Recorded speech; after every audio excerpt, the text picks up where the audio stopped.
Bonjour et bienvenue sur la première séance webcast 2020 de la communauté Cisco en français. Je m'appelle Jimena Saez et je suis la modératrice de la communauté pour la langue française. Je veux donner la bienvenue sur le plateau à nos experts en data center, Julien Couturier et François Couterc. On les remercie de participer avec nous pour vous emmener cette nouvelle émission dédiée au sujet de Data Center Network dans le cloud avec Cisco ACI. À tous nos clients, partenaires et collaborateurs en général, ainsi qu'à tous ceux qui nous écoutent, on vous remercie aussi de nous permettre de nous connecter avec vous pour atteindre les différentes régions francophones à travers le monde. Au nom de toute la communauté Cisco qui m'accompagne, c'est avec un grand plaisir que nous vous accueillons dans cette émission. Au mois de novembre, nous avons lancé le programme Community Helping Community qui cherche à atteindre un nombre de participations dans les forums et autres activités pour aboutir à un objectif et faire un don à une organisation, Médecins sans frontières. Pour contribuer individuellement, il vous suffit de participer dans la communauté, complémenter une solution, répondre à une question et mettre à jour votre profil. Tous ces gestes-là seront récompensés. Le but est d'atteindre le seuil de 10 000 $ avant le 31 janvier. Alors, aidez-nous pour pouvoir destiner cette somme-là à Médecins sans frontières et apporter de l'aide et du soulagement aux quatre coins du monde. En plus, nos meilleurs contributeurs pourront remporter la reconnaissance Spotlight Awards. Et pour cela, ne manquez pas de visiter la page de la publication de Community Helping Community pour revoir tous les détails et nous aider à accomplir ce challenge. Évaluez le contenu de la communauté. Pour faciliter vos recherches parmi nos contenus, nous ajoutons des balises, c'est-à-dire des mots-clés par rapport au sujet qu'on traite, mais aussi faut-il que vous les notiez. Pour cela, tous les membres qui ouvrent de nouvelles discussions sont invités à lire là où les meilleures réponses et à les signaler comme solution acceptée. D'autre part, les compliments encouragent aussi la participation des utilisateurs. C'est pourquoi l'attribution d'étoiles peut être accordée aux participants investis dans la recherche de meilleures réponses à vos questions. Ce système de remerciement anime la participation dans les forums. Toutes ces actions-là contribuent aussi au programme de Community Helping Community pendant ce mois-ci. Alors, à vous de participer. Et puis, la reconnaissance aux membres. Tous les mois, nous sommes à la recherche de nos meilleurs contributeurs et les solutions apportées et les compliments attribués nous permettent de les élire, mais aussi la participation active avec les contributions que vous faites si jamais vous publiez un blog ou un document. Alors, si vous voulez être nominé, ne manquez pas de consulter la section correspondante au Spotlight Awards. Toutes les instructions y sont expliquées sur le lien affiché. Et puis, nos événements. Si vous êtes intéressé au sujet du Storage Networking Nexus et des CRS, la communauté française organise l'événement Ask Me Anything ou Demandez-moi n'importe quoi du 13 au 24 janvier. Cet événement est privé dans le data center, raison pour laquelle si vous êtes partenaire ou client, vous pouvez y accéder en vous connectant sur votre compte avec votre ID professionnel. Le lien est sur le panneau du chat aussi. Et finalement, nous aurons aussi le prochain webcast qui aura lieu le 11 février, le Community Live. Alors, il sera sur Routing and Switching, LAN, QoS et Catalyst 9000. On analysera troubleshooting et automatisation. Il sera conduit par un invité externe, M. Alain Faure. Nous n'avons encore pas tous les détails, mais c'est en cours et vous pouvez déjà vous inscrire à cet événement. Il aura lieu le 11 février, mois prochain, à cette même heure. Finalement, on retombe sur l'introduction de notre séance. Ce podcast aura une durée d'environ 60 minutes et à la fin, nous essaierons de répondre à quelques questions de l'audience. Si jamais la séance s'achève, vous pouvez toujours retrouver les réponses à vos questions après l'événement sur la page d'inscription, ainsi que la vidéo et puis tous les autres documents qui seront partagés avec vous. Dans quelques minutes, nous allons télécharger aussi les slides qui ont été ajustés de cette présentation. Alors, accordez-nous quelques minutes. On vous partagera sur le chat le lien pour télécharger la présentation. Et puis, je vais vous présenter. Voici nos experts. Ce jour-ci, nous avons Julien Couturier. Julien est Technical Solution Architect au sein de l'équipe Data Center de Cisco France. Il possède une spécialisation sur les solutions Nexus, ACI et leur écosystème. Avant de rejoindre Cisco en 2013, Julien a occupé des fonctions d'ingénieur réseau, consultant réseau et puis d'ingénieur avant-vente.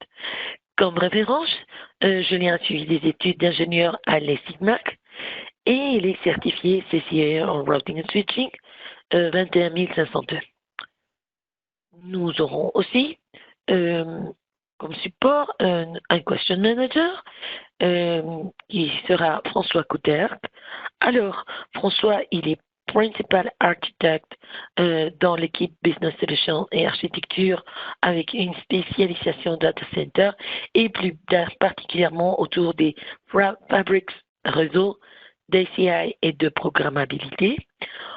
Au sein de la structure regroupant les architectes Data Center en France, c'est une structure dédiée à l'adoption des technologies émergentes et à leur application aux enjeux des clients.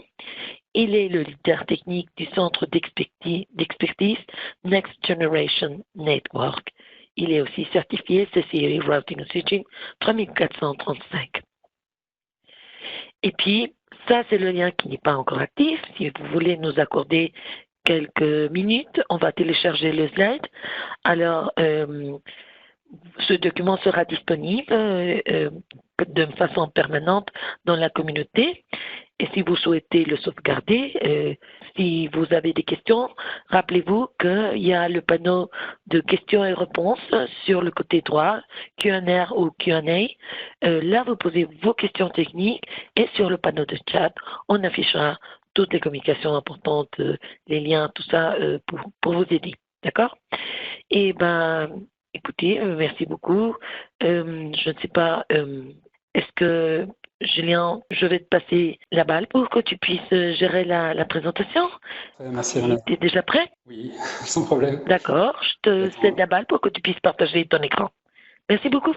Et puis, bienvenue. Merci beaucoup, Elena, pour cette introduction. Je suis ravi d'être avec vous aujourd'hui pour vous présenter les dernières évolutions de la solution SCI en ce qui concerne l'extension vers les clouds publics. L'agenda pour la grosseur que nous allons pouvoir passer ensemble.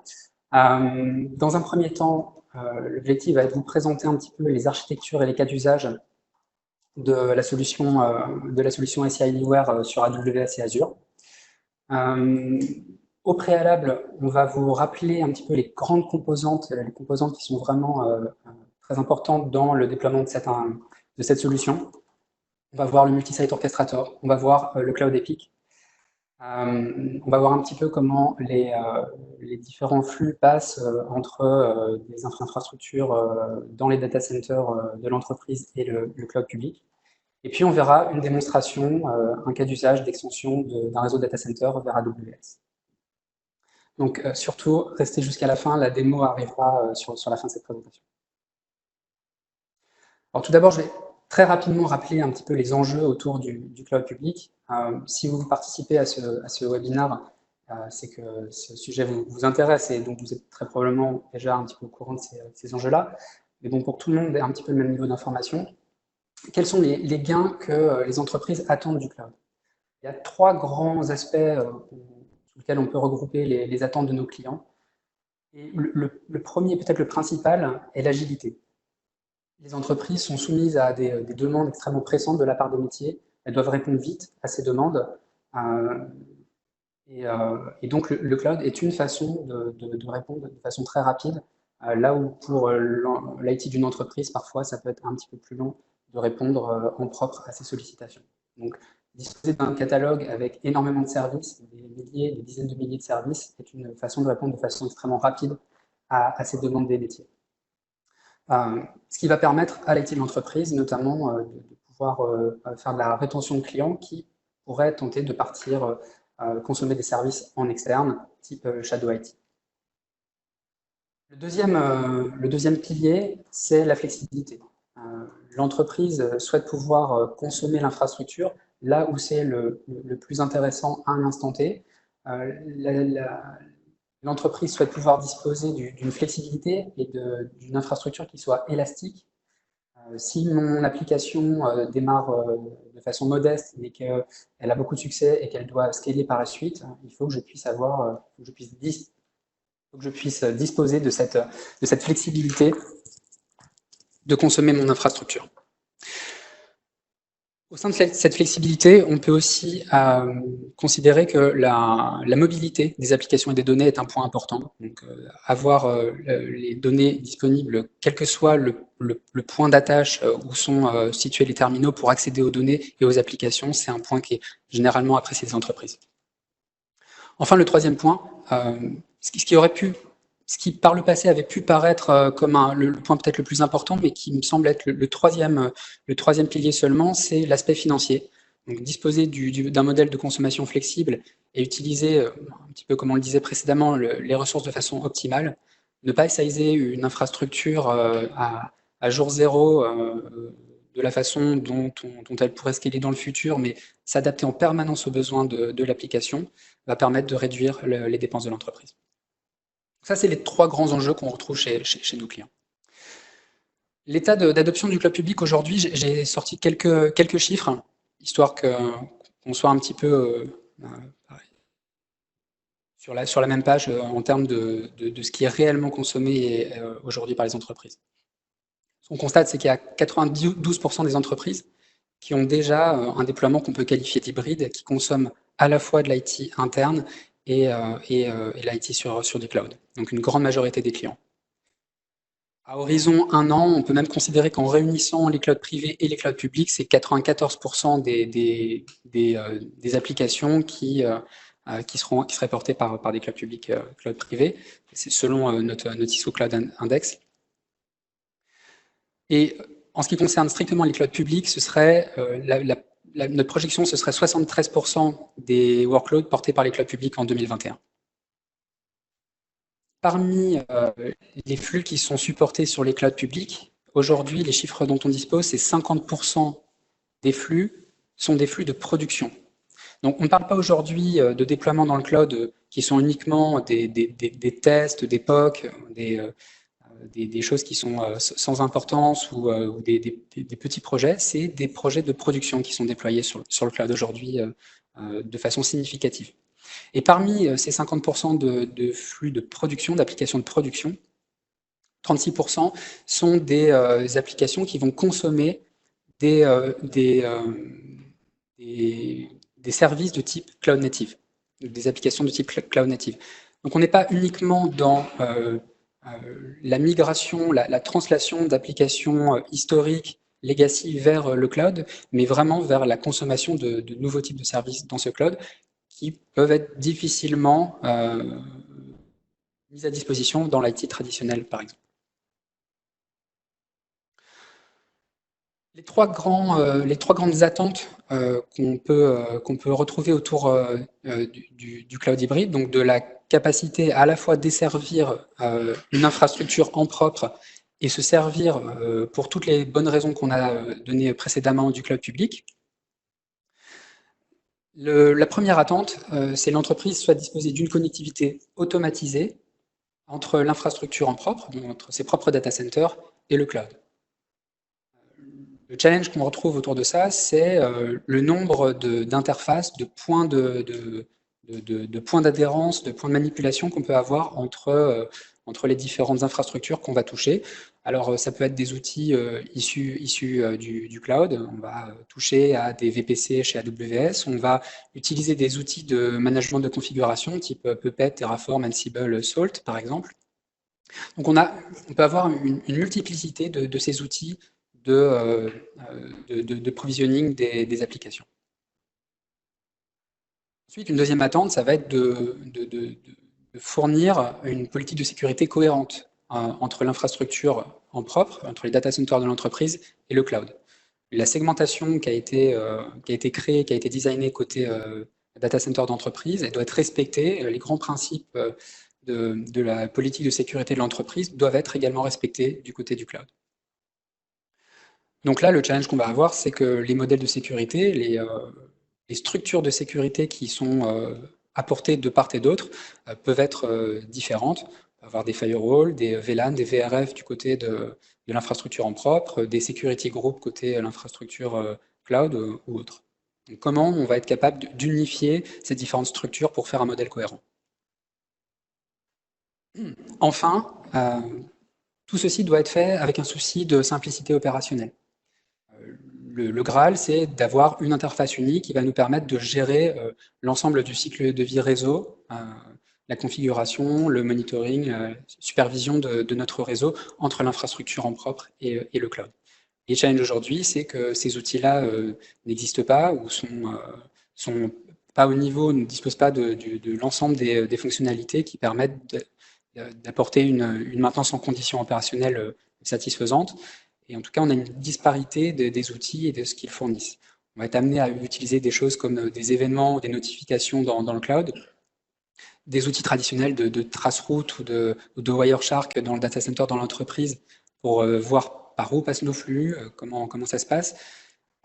Et puis des outils autres type Splunk, des outils d'analyse de log.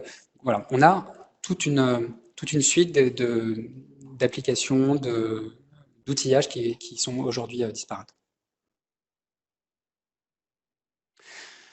Donc un bref rappel, pour suivre correctement ce webinaire par la suite, il est certain qu'il est recommandé d'avoir un bagage minimum en SCI. Je vais essayer en un slide de donner quelques notions sur les briques de base de la solution, pour les gens qui connaîtraient un petit peu moins. Tout d'abord, SCI se caractérise par un modèle de politique, un modèle de politique SCI, qui est unique parce qu'il capture les besoins réseau et sécurité des applications. Donc, SCI, ça veut dire Application Centric Infrastructure. Dans Application Centric Infrastructure, il y a application. SCI n'a pas vocation à créer les applications.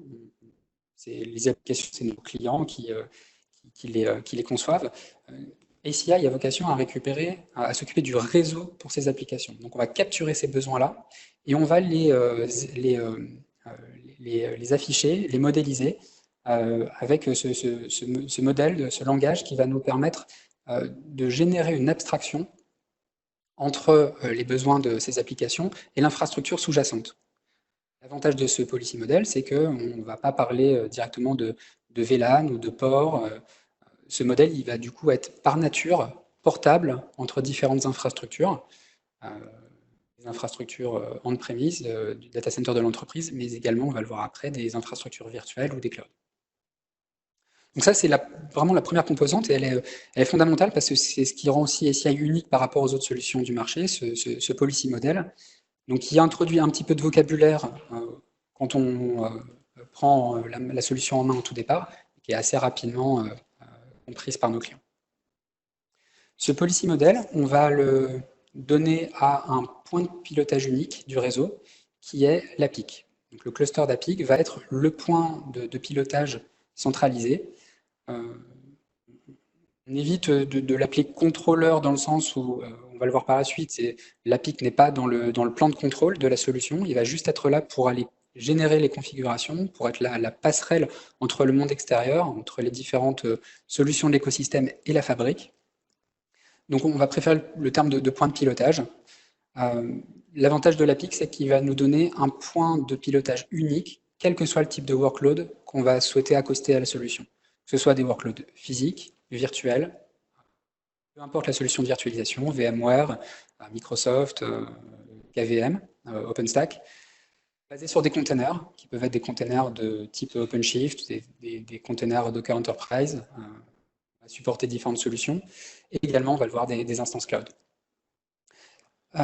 Donc l'APIC va être le point qui va nous permettre d'aller configurer ce réseau et qui va également être le point unique d'exposition de l'état du réseau vis-à-vis du reste du monde. C'est le point central qui va nous permettre d'exposer toutes les KPI, les métriques aux outils de supervision, par exemple. C'est également donc le point qui va exposer l'ensemble des API REST à l'ensemble des administrateurs ou des autres solutions. Ce cluster d'APIC va venir piloter une fabrique, qui est une fabrique composée de Nexus 9000, en spine et en leaf. car ces équipements disposent d'ASIC qui vont comprendre le policy model SEI et l'implémenter en physique dans les ASIC. Ce réseau, c'est un réseau prescriptif qui va être déployé selon les meilleures pratiques Cisco de façon automatisée. Un des grands avantages des CI, c'est que le fait que ce réseau soit complètement automatisé et respecte les templates de configuration qui ont été générés par notre ingénierie, nous permet de garantir des temps de convergence très courts, quel que soit le type de panne au sein de la fabrique, et nous permet de disposer d'une excellente stabilité au sein de la fabrique, d'une robustesse, du fait des protocoles qu'on a mis en place, des configurations qui ont été durcies, et qui sont les mêmes configurations qui tournent chez les milliers de clients qui font tourner SCI. Les topologies dont on va disposer avec SCI, elles vont de la simple fabrique, du simple pod, donc un ensemble de spines et de leafs interconnectés entre eux, à des déploiements qui vont être de plusieurs salles au sein d'un data center, voire de plusieurs data centers, voire de plusieurs data centers et de sites virtuels ou de sites cloud. Donc on a à chaque fois une topologie à mettre en face d'un besoin d'urbanisation. Et enfin, le quatrième pilier, et non des moindres, est l'écosystème qui va venir s'accoster au data center. En 2020, on ne peut pas considérer que le point le plus compliqué à gérer soit l'automatisation de la fabrique en tant que telle. Le point le plus compliqué à administrer, les difficultés de nos clients aujourd'hui sont comment j'accoste ma solution de virtualisation, comment j'accoste ma solution de sécurité, comment j'intègre mes solutions de load balancing ou de containers avec mon réseau data center, avec mon épine dorsale. Donc ça, c'est un point fondamental de la solution SCI, c'est d'avoir pris en compte dès le départ cette intégration de l'écosystème au sein de la fabrique. Aujourd'hui, on a plus de 65 partenaires de l'écosystème qui disposent d'une intégration facilitée, privilégiée avec SCI. Donc la solution SCI est d'abord sortie dans sa toute première version sur un simple pod. Puis, on a offert la possibilité d'avoir plusieurs pods, on va dire plusieurs salles avec plusieurs ensembles de spine leaf qui discutaient entre eux. Pour arriver à une solution en SCI 3.0 multisite qui nous a permis de couvrir plusieurs data centers interconnectés entre eux, et on va voir un petit peu plus en détail la solution multisite par la suite, ce qu'elle nous a apporté aussi de fondamental. Pour ensuite s'étendre vers la gauche du slide à la périphérie de l'entreprise. Par exemple, être capable de déployer le policy model SCI sur des environnements virtualisés vSphere sans avoir du matériel réseau Nexus 9000. Donc aller accoster des VM tournant sur des ESX et tournant vSphere qui seraient raccordés à des fabriques réseau non Nexus 9000, voire non Cisco. Également la capacité à déployer ce qu'on appelle remote leaf, donc sur par exemple un site distant, un bureau de l'entreprise, être capable d'aller déployer simplement une paire de Nexus 9000 et raccorder des serveurs qui étaient à la périphérie de l'entreprise. Ces serveurs vont être connectés sur ces remote leaf et vont avoir l'impression d'être connectés vraiment à des leafs de la fabrique comme s'ils étaient dans le data center. Donc ça, dans des cas de migration ou de récupération d'applications pour les recentraliser dans l'IT, ça peut être très utile. À partir de SCI 4.0 et 4.1, le but d'SCI a été d'aller plus vers la droite du slide et donc vers le cloud. Que ce soit des clouds physiques, donc la capacité à aller déployer SCI sur un cloud qui ne serait pas composé de Nexus 9000, et sur lequel on va venir faire tourner nos propres VM et constituer un overlay SCI. Et également la possibilité de déployer SCI dans des clouds publics type AWS ou Azure, ce qui va être le cœur du sujet par la suite de ce webinaire. Donc, première question que j'avais pour vous, qui est donc quelle est votre expérience avec SCI pour qu'on sache un petit peu mieux la population qui a participé à ce webinaire. Donc, comme je disais, on va commencer un petit peu à mettre une loupe sur la partie multisite qui va être clé dans la suite de cette présentation. Multisite, c'est une solution qui nous permet de disposer d'un point unique de pilotage pour administrer plusieurs fabriques SCI.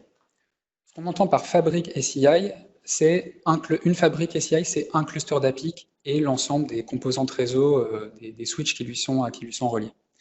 Donc, SCI Multisite, c'est un point de pilotage qui s'appelle le Multisite Orchestrator. J'utiliserai aussi le terme MSO, l'acronyme MSO par la suite. Il y a un cluster de 3 nœuds. Donc aujourd'hui, c'est 3 VM, 3 VM vSphere, qui vont aller piloter un ensemble de fabriques SCI, donc un ensemble de clusters APIC, qui sinon ne discuteraient pas les uns avec les autres. Donc, on a plusieurs fabriques SCI, et la cohérence entre les policies qui vont être déployées sur ces différents sites va être du ressort du Multisite Orchestrator. Donc, ce point unique de pilotage, il va nous permettre d'aller déployer les politiques de niveau 2, de niveau 3, donc les EPG, les bridge domain, les VRF, on va voir ça par la suite, de bout en bout sur notre réseau, avec des applications, des configurations qui peuvent être déployées entre plusieurs sites. Multisite va nous permettre de répondre à 2 grands use cases, qui sont, le fait de pouvoir scaler au-delà des limites d'une fabrique SCI. Pour information, une fabrique SCI aujourd'hui scale jusqu'à 400 LIF. SCI Multisite permet d'aller jusqu'à 1600 LIF dans un même déploiement multisite, avec jusqu'à 400 LIF par site, et 12 sites qui peuvent être déployés. Donc on ne peut pas déployer 12 sites de 400 LIF, on dépasserait les limites de 1600 LIF, mais on peut déployer par exemple 12 sites 200 LIF. Donc le premier use case de multisite, c'est cette capacité à scaler. Le deuxième use case, et qui est peut-être le principal aujourd'hui, on rencontre chez nos clients, c'est apporter une plus grande isolation entre les domaines SCI. Le cas le plus courant qu'on rencontre chez nos clients, on a un premier site sur la gauche du slide, qui est le site 1, qui va être un site sur lequel on a les flux actifs de production. L'entreprise soit disposée d'un plan de reprise d'activité, va créer un nouveau site. En revanche, je ne souhaite pas qu'une erreur humaine qui soit faite sur le site 1 puisse impacter le site 2. Donc je déploie 2 clusters d'APIC différents pour m'assurer qu'il ne puisse rien y avoir en commun en termes d'erreurs humaines, d'erreurs de configuration entre les 2 sites. Quoi qu'il arrive en SCI multisite, mais c'est également vrai en SCI multipod, le data plane et le control plane sont de toute façon isolés, contenus à l'intérieur de chaque pod ou de chaque site. Donc de toute façon, on dispose d'une isolation des data planes et des control planes dans ces solutions. Là, vraiment, le point qui nous intéresse, c'est le management plane, donc la gestion de la configuration, qui du coup, la multisite va nous donner un garde-fou en plus, qui va nous permettre de déployer des policies sur un site, par exemple de déployer des policies vers ma zone de disponibilité A, mon site 1, de déployer des policies vers mon site 2, donc par exemple mon plan de reprise d'activité, voire, on le verra par la suite, de déployer des configurations qui vont être étendues entre ma zone A et ma zone B. Multisite donne cette flexibilité-là de déployer vers un site, vers n'importe quel site qui est créé dans le Multisite Orchestrator, mais également d'étendre des configurations entre plusieurs sites. Pour faire cette extension entre les différents sites, on va se reposer sur un control plane entre les sites qui va être de type MPBGP et VPN, qui va nous permettre d'annoncer les adresses MAC et les adresses IP entre les sites. Et un data plane VXLAN qui va nous permettre de monter des tunnels IP, qui nous permettent d'être indépendants de l'infrastructure IP routée qui va se situer entre mes sites 1 et mes sites 2.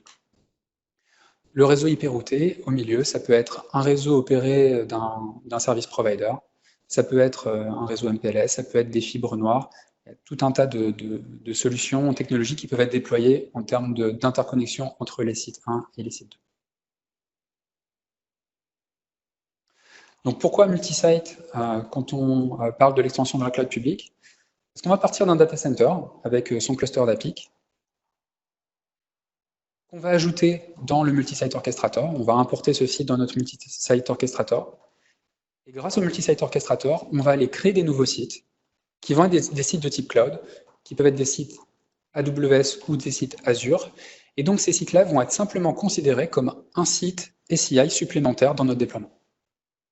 Donc, on va, grâce à ce multi-site orchestrator, répondre à l'enjeu qu'on a évoqué tout à l'heure de configuration et de visibilité de bout en bout entre mes différents sites, data center de l'entreprise et cloud public.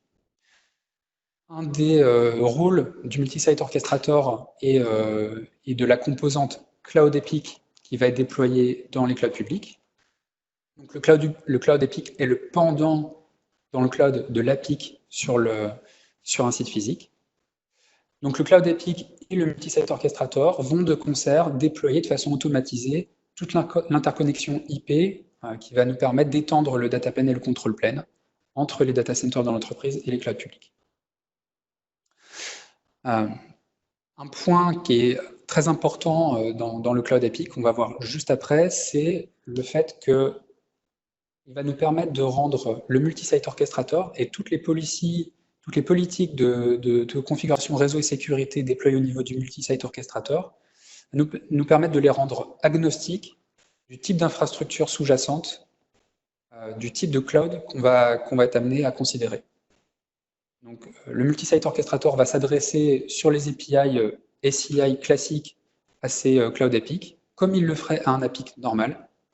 C'est ce Cloud Epic qui va traduire les constructions et les API SCI en quelque chose de compréhensible par les API Cloud Native du cloud public en question. Juste une question, Julien. Nous avons déjà les résultats du sondage. Alors, si vous voulez, je vais vous le montrer. Nous avons un tiers des personnes qui ont des connaissances solides, un tiers qui ont quelques notions, et puis un tiers qui découvre pour la première fois tout ce qui est ACI. Alors, bon, je vous laisse continuer. Désolé pour l'interruption. Très bien, merci beaucoup, Irina. Pour les personnes qui ont une expérience plus limitée, qui découvrent SCI ou qui ont peu de notions d'SCI, j'ai mis quelques références, quelques liens à la fin de cette présentation pour disposer de plus d'informations, les white papers qui vont bien, les différentes quelques démos en ligne aussi également qui vous permettront de mieux appréhender la solution. Et avant de continuer, ce que je vous propose, c'est de revenir très rapidement sur les fondamentaux en ce qui concerne le réseau des clouds publics. Parce qu'on va devoir en parler un petit peu par la suite, et donc de la même façon pour que tout le monde puisse bien comprendre notamment la démo. Dans le data center traditionnel, on a des composants de sécurité, des firewalls, des access lists, des composants d'authentification, d'autorisation, notamment. On va avoir des composantes évidemment réseau, des switches, des routeurs, des VRF, des composantes de type serveur virtualisation, machine virtuelle, container, et des composantes de stockage. C'est pas parce qu'on fait du cloud que toutes ces structures-là disparaissent. Elles ont simplement un pendant côté cloud, une traduction de cette existence côté cloud. Ils vont être notamment des security groups ou des application security groups ou network security groups dans le cloud, en ce qui concerne les access lists et les firewalls. De l'identity management en ce qui concerne l'autorisation et l'authentification. Et ce qui va nous concerner aussi très précisément tout à l'heure, en ce qui concerne la partie VRF Switch Router, on va retrouver, alors en langage AWS, ça va s'appeler des Virtual Private Cloud, des VPC, ça va s'appeler des VNet chez Azure, qui vont être la structure au sein de laquelle on va pouvoir créer des réseaux, des subnets au sein des sous-réseaux, au sein de ces Virtual Private Cloud ou de ces VNet. On va retrouver un ensemble de passerelles Internet, de passerelles VPN, de passerelles de transit entre les différents environnements, entre les différents VPC. Donc à chaque fois, le point que je vais faire, c'est que le réseau qu'on fait du côté de l'entreprise, on va continuer à faire du réseau dans le cloud. Le réseau ne disparaît pas parce qu'on fait du cloud. Il y a une phrase qui dit que le cloud, c'est simplement le réseau de quelqu'un d'autre. Il y a du réseau à faire dans le cloud, il faut comprendre comment son réseau fonctionne. Et SCI va avoir vocation à étendre les constructions réseau qu'on avait dans notre data center de l'entreprise vers ce cloud et simplifier du coup la prise en main de ces constructions réseau dans le cloud. Donc là, j'ai deux slides qui vont résumer rapidement les principales structures dont on va avoir besoin pour suivre le reste de cette présentation. Alors, là, l'exemple est fait avec AWS. La construction de plus haut niveau qu'on va retrouver, c'est la région. La région AWS, c'est un ensemble de data centers qui sont répartis sur plusieurs sites pour disposer d'une haute disponibilité entre ces sites. Si on devait faire un parallèle côté CI, si on fait un parallèle côté CI, on peut indiquer que c'est un site au sens multisite du terme, au sens SCI multisite. Et donc un site va être composé potentiellement d'un ensemble de zones de disponibilité côté AWS.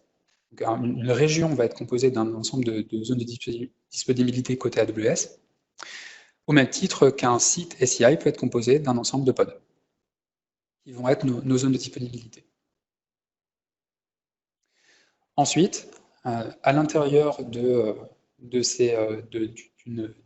région, d'une zone de disponibilité, on va être amené à déployer des virtual private cloud, des clouds privés virtuels côté AWS, qui vont, comme je disais, porter les constructions réseau, qui vont porter les sous-réseaux qu'on va créer dans AWS. Le cloud privé virtuel, le VPC, ça va être l'équivalent d'une VRF dans le monde ACI. Et le sous-réseau, que ce soit côté AWS ou côté CI, va être toujours un sous-réseau. Dans un cas, ça va être un sous-réseau attaché à un VPC côté AWS, et côté SCI, ça va être un sous-réseau attaché à un bridge domain. Donc on retrouve un parallèle assez fort entre les solutions.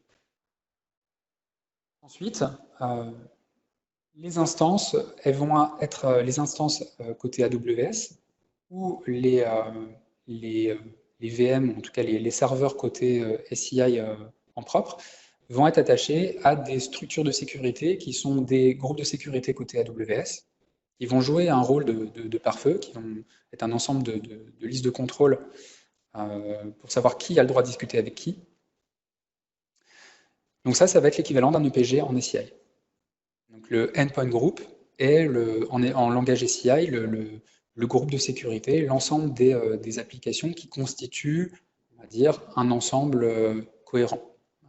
Un ensemble de serveurs qui vont présenter des règles entrantes et sortantes identiques vis-à-vis du reste du monde.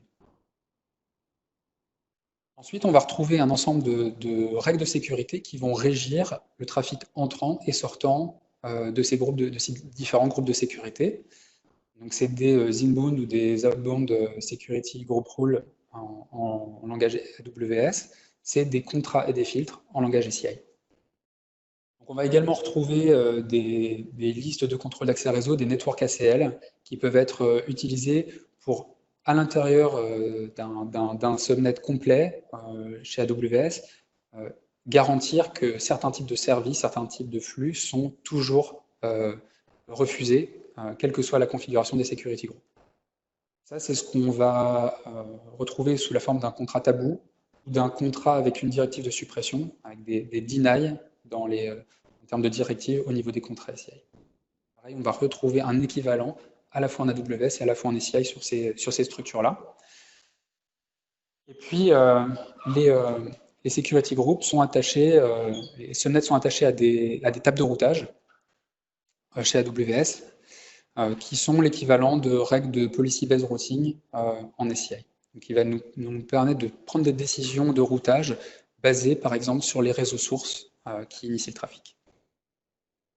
Donc, l'objectif de ces deux slides, c'était tout simplement de vous montrer que sur les différentes grandes structures réseau qu'on retrouve chez AWS, on retrouve un équivalent côté SCI. Et donc, là, sur un slide, une liste un petit peu plus complète et synthétique de ces correspondances. On peut également voir en bas de ce slide qu'une carte réseau dans le monde AWS va être vue comme étant un endpoint dans le monde SCI, donc un point terminal rattaché à la fabrique. Donc là, c'est la table de correspondance pour AWS. Je vais afficher tout de suite la table de correspondance pour Azure et vous constatez que ça ne change pas grand-chose. Globalement, on va retrouver le même type de construction réseau côté Azure. Les noms sont un petit peu différents, mais globalement, on va retrouver vraiment le même type de correspondance. Donc faire de l'extension réseau vers Azure ou faire de l'extension réseau vers AWS, les différences sont relativement minimes en termes de déploiement SCI. Donc, on a notre policy model SCI qui a été défini sur notre site d'entreprise, qui a été défini au niveau de notre multisite orchestrator et qui a été appliqué au niveau du site du data center de l'entreprise, basé sur des EPG qui ont le droit de discuter entre eux sur la base de contrats. Et bien ça va être traduit côté AWS, donc entre différents security groups, des instances qui vont être attachées à différents security groups, avec des security group rules qui vont définir comment ces security groups ont le droit de discuter ou pas entre eux. Et chez Azure, au lieu d'avoir des security groups, on va avoir des application security groups avec des network security groups qui régissent la façon dont on va discuter, permettre les communications entre les application security groups. Vraiment des choses qui sont très similaires, que ce soit chez AWS, que ce soit chez Azure. Maintenant, je vais revenir brièvement sur la composante Cloud Epic. On a vu tout à l'heure la composante de Multi-Site Orchestrator. Donc, il y a la composante Cloud Epic qui est également fondamentale pour ce déploiement, cette extension au cloud public. Alors, premièrement, le Cloud Epic, où est-ce qu'on le trouve? On le trouve dans la marketplace d'AWS ou d'Azure. Donc, on va aller souscrire à ce service simplement sur la plateforme AWS ou la plateforme Azure. Et le déploiement du Cloud Epic va être complètement automatisé à travers un template CloudFormation chez AWS. Il y a un équivalent côté Azure également pour automatiser le déploiement du tenant. L'automatisation, le déploiement de ce Cloud Epic. Donc le Cloud Epic, il va avoir deux grands rôles qui vont être automatiser et gérer l'interconnexion avec le data center de l'entreprise. On va le voir par la suite. Il va aller déployer automatiquement les routeurs virtuels CSR 1000V. Il va aller déployer les tunnels IPsec, générer les configurations et déployer les tunnels IPsec, déployer et configurer la partie IVPN et la partie VXLAN pour établir la connectivité avec le data center de l'entreprise. Ça, c'est le premier grand rôle du Cloud Epic, c'est établir cette connectivité. Le deuxième grand rôle, je l'évoquais tout à l'heure, c'est cette traduction entre les API et CI. Donc, ce que le multi-site orchestrator, par exemple, va lui pousser, et ce que comprend le cloud sous-jacent. AWS, Azure ne comprennent pas le langage SCI nativement. Donc le Cloud Epic est là pour traduire ces API en quelque chose de cloud native, donc traduire notre VRF SCI en quelque chose de compréhensible par AWS, traduire notre IPG SCI en quelque chose de compréhensible par AWS. On a déjà commencé à brosser ensemble les différentes structures qui vont être utilisées. Et donc, comme je disais, c'est cette fonction de traduction qui nous permet d'être agnostique de l'infrastructure cloud qui est sous-jacente. On a délivré le Cloud Epic pour AWS. On l'a délivré assez rapidement après pour Azure. Et il n'y a rien qui nous empêche de déployer ce Cloud Epic, de le délivrer pour d'autres clouds. On a d'autres acteurs, d'autres fournisseurs de services cloud dans notre roadmap à court et à moyen terme. Donc la modularité du Cloud Epic le rend simple à aller instancier pour de nouveaux acteurs, de nouveaux fournisseurs de cloud. Un Cloud Epic, on ne va pas déployer un Cloud Epic par région, on peut déployer un Cloud Epic qui va gérer plusieurs régions chez AWS. En termes de qualification par nos équipes aujourd'hui, on est à 4 régions. Ça peut changer dans les versions futures, mais aujourd'hui, un Cloud Epic peut gérer jusqu'à 4 régions AWS. Donc on va voir la GUI du Cloud Epic, elle est plutôt intuitive, et puis le Cloud Epic va porter les API vers le reste du monde. Donc une deuxième question pour vous. Donc, quelle composante logicielle de la solution SCI Anywhere permet de déployer un modèle de politique réseau et sécurité cohérente à travers différents sites physiques et cloud public? Vous pensez que c'est le multi-site orchestrator, l'APIC ou DNA Center qui permet donc de déployer ce modèle cohérent entre différents sites physiques et le cloud public? Maintenant, je souhaiterais revenir sur l'infrastructure cloud, parce que là, on a présenté un petit peu de façon fonctionnelle le but à atteindre et les composantes, mais on n'a pas encore parlé de la façon dont ces composantes s'interconnectent entre elles. Donc, un premier cas d'usage va être la connexion au cloud public à travers Internet. Donc, vous disposez d'un accès Internet, vous avez un compte chez AWS et vous souhaitez étendre votre réseau SCI dans ce cloud AWS. Alors, une première chose va être réalisée, c'est qu'on va créer des tunnels IPsec entre AWS et notamment une composante qui va s'appeler le VPC d'infrastructure, l'infra VPC, dans lequel on aura déployé le cloud Epic et les CSR 1000V qui sont automatiquement déployés par le template CloudFormation. Donc, cette composante d'infrastructure VPC et ces cloud routeurs CSR 1000V vont établir des tunnels IPsec avec des routeurs dont vous disposez dans votre data center d'entreprise, qui peuvent être des routeurs physiques, type des ASR, qui peuvent être des routeurs type CSR 1000V également. Donc là, dans la démo qu'on va vous présenter un petit peu après, c'est des CSR 1000V qui sont utilisés sur notre data center d'entreprise également. Donc ça, ces tunnels IPsec nous permettent d'établir un data plane, une connectivité IP entre le cloud et notre data center d'entreprise.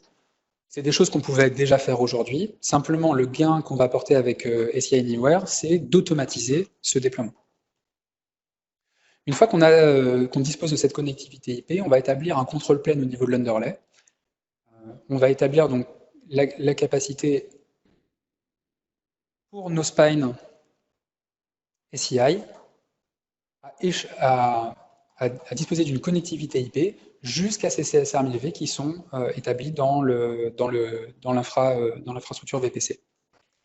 Donc à partir de ce moment où j'ai monté mon RESPF entre mes CSR 1000V et les spines de la fabrique, les spines peuvent voir en IP ces CSR 1000V et disposent des routes pour joindre ces CSR 1000V. Une fois que je dispose de cette connectivité, je vais établir mon control plane d'overlay. Donc le control plane qui va me permettre de véhiculer les informations dans mes tenants et au niveau de mes flows, qui vont me permettre de véhiculer, de propager les adresses MAC et les adresses IP entre mon infrastructure de data center d'entreprise et l'infrastructure cloud. Donc là, comme on le disait tout à l'heure, c'est des sessions MPBGPI VPN qui nous permettent d'étendre, d'annoncer des structures de niveau 2 et de niveau 3 entre le data center de l'entreprise et le cloud.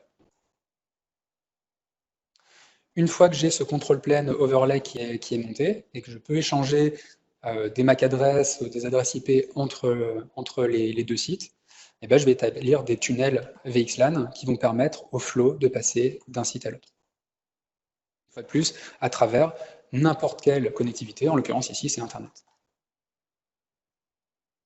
Donc ça, voilà, c'est la séquence d'action qui se produit de façon automatisée, mais c'est ce qui va se passer pour établir la connectivité. Le deuxième cas qu'on peut rencontrer, c'est l'entreprise dispose d'un accord avec AWS pour avoir un Direct Connect, ou avec Azure pour avoir un Express Route. Donc là, on dispose d'un lien dédié dans un point de colocation qui nous permet d'accéder à AWS sans passer par Internet, disposer d'une meilleure MTU, potentiellement disposer d'un meilleur débit et de tarifs optimisés vers AWS. Voilà, même chose, on va devoir établir dans un premier temps un underlay. Donc là, c'est facilité par le fait qu'on ait directement des sessions BGP qu'on puisse monter grâce à notre Direct Connect ou à notre Express Route, sans avoir besoin de monter des tunnels IPsec. On va avoir un underlay BGP. Aujourd'hui, le déploiement de cet underlay BGP entre les CSR 1000V du cloud et le site de data center d'entreprise, il est encore manuel. Donc c'est quelque chose qu'on doit faire en dehors du cycle d'automatisation du cloud Epic et du multi-site orchestrator. On a en roadmap d'automatiser complètement ce déploiement. Donc dans les prochaines releases, ça arrivera. Ensuite, exactement de la même façon, donc je vais passer rapidement, mais exactement de la même façon précédemment sur Internet, on va établir, une fois qu'on dispose de cette connectivité, de ce control plane dans l'underlay, on va établir nos sessions MPBGP VPN d'overlay et nos tunnels VXLAN d'overlay pour établir la connectivité entre les sites. Donc ça, c'était la connectivité entre mon site on-premise, mon site d'entreprise, et l'infrastructure VPC.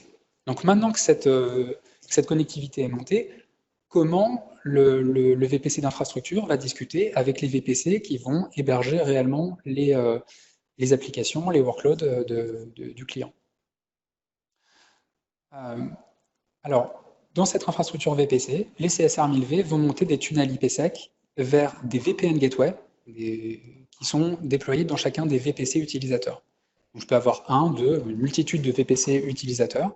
Ils ont cette VPN gateway qui est déployée et automatiquement, lorsqu'on utilise le Cloud Epic, on va aller déployer ces tunnels IPsec entre les CSR 1000V et les VPN gateway.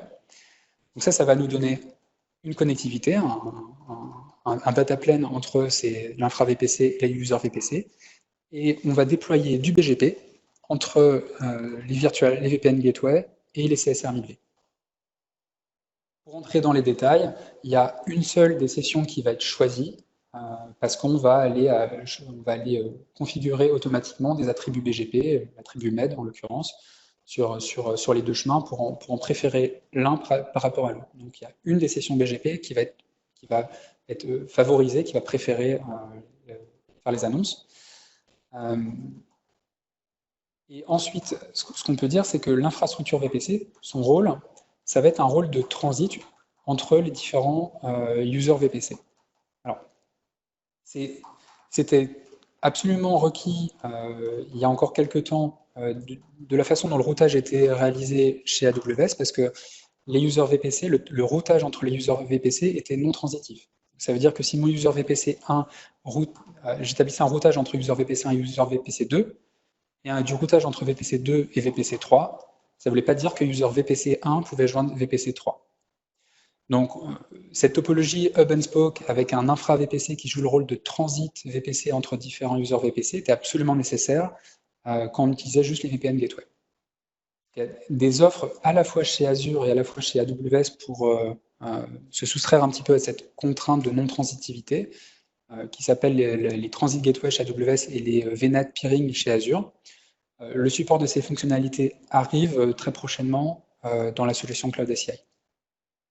Dans le cadre du déploiement des transit gateway ou des VNet peering, alors le VPC d'infra ne sera plus utilisé pour cette fonction de transit VPC entre les VPC utilisateurs, mais simplement pour remonter les flux vers le réseau d'entreprise et toujours héberger la partie Cloud Epic. Donc ça, c'était ce qu'on pouvait dire sur le VPC infrastructure, le VPC d'infra. Concernant les VPC utilisateurs, ils vont être créés par le Cloud Epic au fur et à mesure où on va aller créer des VRF dans SCI. Parce qu'on a vu tout à l'heure que la correspondance était une VRF SCI égale un VPC dans AWS. Chaque fois que je vais aller créer une nouvelle VRF dans SCI, je vais aller créer un nouveau VPC dans AWS. Les rôles sont bien similaires. Il doit y avoir une unicité des réseaux IP au sein d'un VPC, comme dans une VRF. Et on va avoir le Cloud Epic qui va aller configurer les règles de réseau et de sécurité dans ces users VPC. Alors même si le Cloud Epic il est hébergé dans l'infrastructure VPC, il va être bien capable d'aller pousser ces politiques dans les users VPC au plus près des instances. Donc, ce qui va se passer, c'est que lorsqu'une instance va être démarrée dans un VPC, on va utiliser un service natif d'AWS, qui est le config services, qui va nous permettre de notifier cet événement au Cloud Epic. Donc, le Cloud Epic, suite à cette alerte, va créer une nouvelle entrée correspondant à cette instance, donc créer un endpoint SCI dans sa base de données. Et le Cloud Epic va se charger de regarder la configuration, le policy model qui a été créé au niveau du Cloud Epic pour savoir quelles sont les règles, quels sont les groupes de sécurité, les groupes de sécurité à aller appliquer à notre instance. Alors, on a évoqué un certain nombre de composantes avec des tunnels IPsec, du BGP, du VPN, du VXLAN. Et tout ça pourrait sembler un petit peu complexe. Il faut vraiment bien noter, bien se rappeler, c'est que 80% de tout ce que j'ai évoqué est configuré automatiquement par le déploiement des templates CloudFormation au démarrage du Cloud Epic et par simplement l'abstraction que va apporter le Cloud API par rapport au réseau du cloud. Si on résume les grandes actions qui sont réalisées par l'administrateur, c'est simplement lancer le template d'initialisation du Cloud API, rentrer les quelques valeurs importantes, type ASBGP qui va être réservé au cloud, 2-3 paramètres assez simples, accoster la fabrique physique avec les routeurs IP. Ça, c'est exactement le même geste qu'on a à faire, que ce soit de l'extension vers un cloud public ou que ce soit une extension multisite SCI classique. Et c'est le MSO et les Cloud API qui vont venir nous générer automatiquement. En l'occurrence, le MSO va nous permettre de télécharger directement les configurations IPsec à venir copier-coller dans les routeurs qui sont côté réseau d'entreprise. L'ensemble de la configuration qu'on a vu, les VPN gateway, les tunnels IPsec, la partie BGP, etc., les tables de routage, tout ça est complètement automatisé et abstrait par le Cloud API. À aucun moment où vous allez avoir à toucher à ces composants-là d'AWS. Et c'est vraiment tout l'intérêt de la solution, ça ne nécessite pas d'avoir une connaissance avancée de ces structures AWS pour pouvoir déployer du réseau chez AWS ou chez Azure. J'ai vu rapidement tout à l'heure qu'il y avait une question de licensing, donc c'est le slide qui va permettre de l'expliquer. 3 composantes, à la fois il y a une composante de licensing du Cloud API en tant que tel, qui peut être de niveau Essential ou Advantage. Le niveau Essential va nous permettre de déployer sur un seul cloud public, là où la licence Cloud API Advantage elle va être requise si on souhaite déployer entre différents clouds publics. Par exemple, si on a un déploiement qui est à la fois sur Azure et sur AWS et sur un site physique. Cette licence, elle va être fonction du nombre d'instances qui tournent dans le cloud. Si j'ai 50 instances qui tournent dans mes VPC, il faut que j'ai 50 licences au niveau Cloud API. Donc on a des packs de licences de ce côté-là. Deuxième composante, c'est, on a vu, si on souhaite faire un déploiement de type extension entre un data center d'entreprise et le cloud, on va être dans une situation multi-site. Et donc, il va falloir acheter l'appliance multi-site et mettre l'ensemble de nos équipements en niveau de licence Advantage en ce qui concerne les LIF SCI. Enfin, la troisième composante, on a vu, on a besoin de venir démarrer des CSR 1000V pour réaliser les tâches de contrôle plane et de data plane dans l'infrastructure VPC. Et donc, on va avoir besoin de licences qui nous permettent de déployer ces CSR 1000V qui peuvent être achetés à travers Cisco ou directement à travers AWS. Donc, en ce qui concerne les principes de routage, de communication entre les différents VPC au sein du cloud, on a deux structures qui sont créées, qui sont un petit peu adaptées et issues de l'EPG qu'on avait habituellement sur une fabrique SCI, qui sont le Cloud IPG et le Cloud External IPG. Le Cloud IPG, ça correspond à toutes les cartes réseau d'instances qui partagent les mêmes politiques de sécurité. Donc, globalement, ça va être toutes les cartes réseau qui vont être assignées à un même groupe de sécurité. Le Cloud IPG peut être étendu entre régions. On a vu le Cloud API peut gérer plusieurs régions.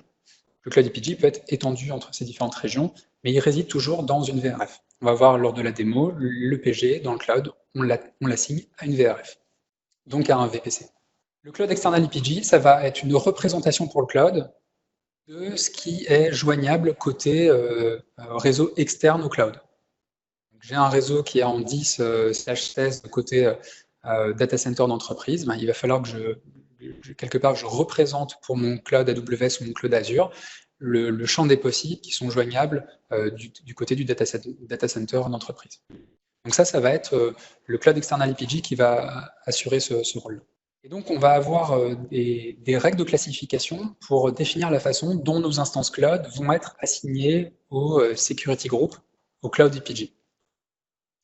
On a 4 critères, qui sont 3 critères prédéfinis, qu'on peut choisir dans l'interface. L'adresse IP ou le sous-réseau, selon qu'on utilise un masque en /32 ou un masque un petit peu plus large. La région ou la zone de disponibilité dans laquelle réside l'instance. Donc on est capable de dire toutes les instances d'une zone de disponibilité donnée vont être assignées à une zone de sécurité, un groupe de sécurité. Et on a également un critère qu'on appelle custom qui va nous permettre d'utiliser la notion de tag dans AWS ou dans Azure. Donc ces tags qui sont extrêmement utilisés par les gens qui font du cloud, là vont nous permettre de disposer d'une parfaite flexibilité pour définir les critères qui vont bien pour aller classifier nos instances. Donc là, on a un petit exemple en bas du slide avec, qui tire parti de critères prédéfinis et critères custom et des opérateurs de classification dont on dispose pour faire des opérations sur ces critères. On voit qu'on a l'égalité, on a le égal, le non égal, on a aussi le in, l'appartenance ou la non-appartenance, in ou not in, pour définir si une instance va venir matcher ou pas un groupe de sécurité. Comment des instances au sein d'un même VPC vont discuter entre elles? La communication entre des instances qui sont dans un même VPC, elle est établie directement au sein du VPC, elle ne sort pas du VPC. Alors, elle va dépendre évidemment des configurations qui sont réalisées au niveau SCI. Ici, on voit que j'ai une instance 1, une instance 2 qui sont dans mon VPC, dans mon user VPC 1 à gauche. Le petit typo dans le slide, c'est le user VPC 2 à droite. Donc dans mon user VPC 1, l'instance 1 et l'instance 2 sont dans le même EPG. Donc j'ai un flux intra-EPG. Cette communication, elle est autorisée par défaut en SCI. Toutes les instances, tous les serveurs qui participent à un même EPG ont le droit de discuter entre eux. Je suis dans le même groupe de sécurité au niveau AWS, la communication elle est autorisée et elle reste dans le VPC. Deuxième cas, dans mon user VPC 2 à droite, l'instance 3 et l'instance 4 appartiennent à deux EPG différents, donc à deux groupes de sécurité différents. Là, ça va dépendre. Si j'ai créé un contrat qui permet à EPG2 de discuter avec EPG3, je vais avoir une communication inter-EPG qui reste dans le VPC qui va être permise. Si je n'ai pas de contrat entre ces deux instances, eh bien, la communication sera refusée. Maintenant, si les instances sont dans des VPC différents, donc dans des VRF différentes au niveau SCI, là, on va reposer sur le fait que la communication, elle ait été ou non permise au niveau des CI, toujours évidemment. Il faut que notre politique SCI permette à l'EPG1 de discuter avec l'EPG3. Mais on va utiliser, comme on l'a vu tout à l'heure, l'infra-VPC pour faire ce rôle de transit des flux entre les users VPC de gauche et les users VPC de droite. Donc les flux de l'instance 1 vont arriver à la VPN Gateway à travers le routage qui est assuré dans le VPC. La VPN Gateway va avoir des routes en BGP vers les CSR 1000V. Les CSR 1000V disposent de la route vers la bonne VPN Gateway, vers le bon user VPC pour rejoindre l'instance 4. Et donc les flux vont être routés de cette façon-là. Et les flux sont autorisés par les security groups et les règles inbound et outbound associées à ces security groups. Maintenant, le dernier grand cas qu'on va être amené à rencontrer, c'est la communication entre le VPC qui est dans le cloud et le data center de l'entreprise. Voilà, un petit peu comme de VPC à VPC, la communication, évidemment, pourvu qu'elle soit permise par les contrats au sein des CI, elle va être véhiculée, elle va transiter à travers notre infrastructure VPC. Les routes vont être apprises en MPBGP, EVPN, des spines de la fabrique vers les CSR 1000V de l'infrastructure VPC. Et donc, comme tout à l'heure, l'instance ici, si elle doit discuter avec ces routes-là, elle va passer à travers sa VPN Gateway, qui route vers les CSR 1000V, qui donc ont appris les routes en EVPN, qui vont permettre de repartir vers le data center de l'entreprise. Tout ça, c'est du routage finalement relativement classique. Donc les grands cas d'usage qu'on va retrouver en termes de déploiement des applications chez nos clients, le premier cas va être le souhait d'étendre une application avec avec des couches qui sont chacune au sein de sa propre infrastructure. Donc ici, on voit qu'on a un EPG1 web et un EPG1 web qui sont chacun déployés dans le data center dans l'entreprise et dans le cloud, qui vont nous permettre d'obtenir du scale. Ça nous permet de déployer facilement des ressources dans le cloud en fonction des besoins. Je peux rajouter un EPG dans le cloud qui va avoir une politique de sécurité cohérente avec ce qui était apporté sur l'infrastructure physique.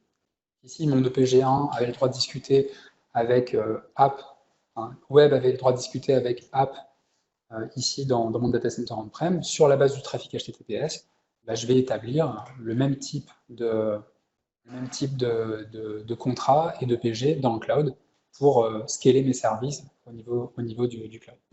Donc là, ma politique de segmentation, elle est cohérente. Les EPG côté on-prem peuvent avoir des pendants côté cloud public.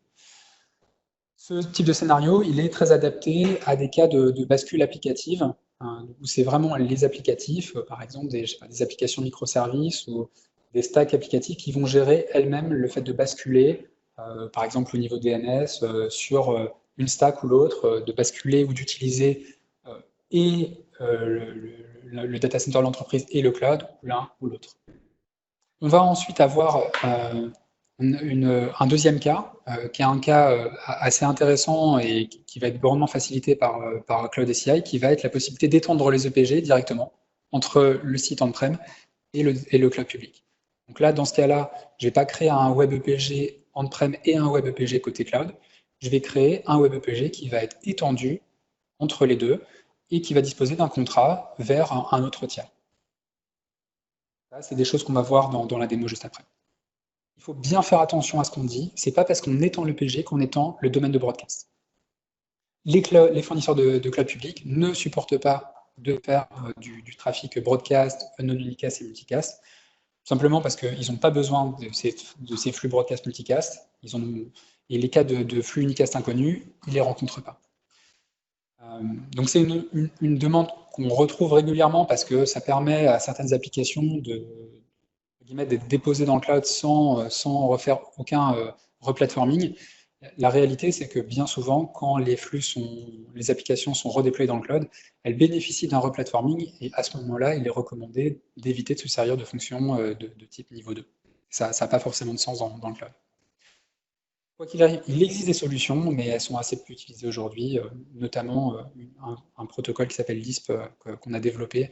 Mais aujourd'hui, on a assez peu de clients qui utilisent ce type de solution pour faire de la mobilité IP entre le data center de l'entreprise et le cloud. J'interromps Julien juste pour dire que du polling question, nous avons déjà les résultats. Alors, je les partage avec vous. La question a été quelle composante logicielle de la solution ACI Anywhere permet de déployer un modèle de politique réseau sécurité cohérente à travers les différents sites physiques et cloud public. La réponse était Multisite Orchestrator. OK? Merci à tous ceux qui ont participé. Donc, un autre use case qu'on peut rencontrer, c'est le fait de proposer des services partagés pour le cloud hybride. J'ai des applications qui sont déployées avec des tiers applicatifs qui sont déployés à la fois dans mon data center d'entreprise et dans le cloud. Et par exemple, je peux souhaiter qu'un service de DNS, ici en l'occurrence, soit de réutiliser, de donner accès à ce service à mes différents services déployés dans le cloud. Donc là, ce service on-prem, je vais établir des contrats entre ma VRF on-prem, par exemple, et mes VRF dans le cloud pour diffuser ce service. Là, l'apport de Cloud ACI, ça va être d'automatiser complètement la redistribution des routes, la gestion des groupes de sécurité pour nous permettre de disposer facilement de cette connectivité entre différentes VRF, entre différents environnements d'infrastructure. Un autre cas d'usage va être le fait, par exemple, de donner accès à des instances qui seraient dans le cloud, à un accès Internet sécurisé qui serait dans le data center de l'entreprise. On souhaite que les instances qui sont chez AWS passent systématiquement. Alors, elles peuvent sortir ces instances par des Internet Gateway côté AWS, mais pour des raisons spécifiques à l'entreprise, si on souhaite que tout passe par nos points de sortie Internet centraux avec les firewalls, les IPS, les proxys, etc., qu'on a déployés, des raisons de visibilité et de sécurité, on peut le faire à travers Cloud ACI. Alors, l'inverse n'est pas vrai. Des instances qui sont on-prem ne peuvent pas utiliser les Internet Gateway du cloud. Enfin, un dernier cas d'usage, ça va être l'utilisation de services natifs au cloud. Typiquement, on peut retrouver l'utilisation de load balancer natif d'AWS. C'est quelque chose qu'on supporte aujourd'hui avec le Cloud Epic. Enfin, on a parlé d'extension des data centers de l'entreprise vers le cloud. Ce n'est pas le seul cas d'usage d'ACI Anywhere. On a aussi une possibilité de faire du cloud first. Ça veut dire qu'on peut ne pas avoir du tout de fabrique ACI physique pour se servir du Cloud Epic, par exemple.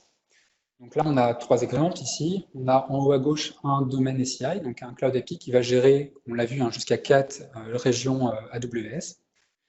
L'avantage, c'est que donc ça va permettre de déployer le réseau à la mode SCI sur ces différentes régions AWS sans avoir de connaissance de la façon dont fonctionne le routage AWS. On peut également déployer plusieurs domaines ACI, plusieurs Cloud API qui vont chacun gérer leur région, qui sont isolés les uns des autres. Et si on souhaite apporter de la cohérence entre différents Cloud API, on peut utiliser quand même en bas au centre le multi-site orchestrator pour déployer des politiques cohérentes entre plusieurs Cloud API déployés sur plusieurs clouds.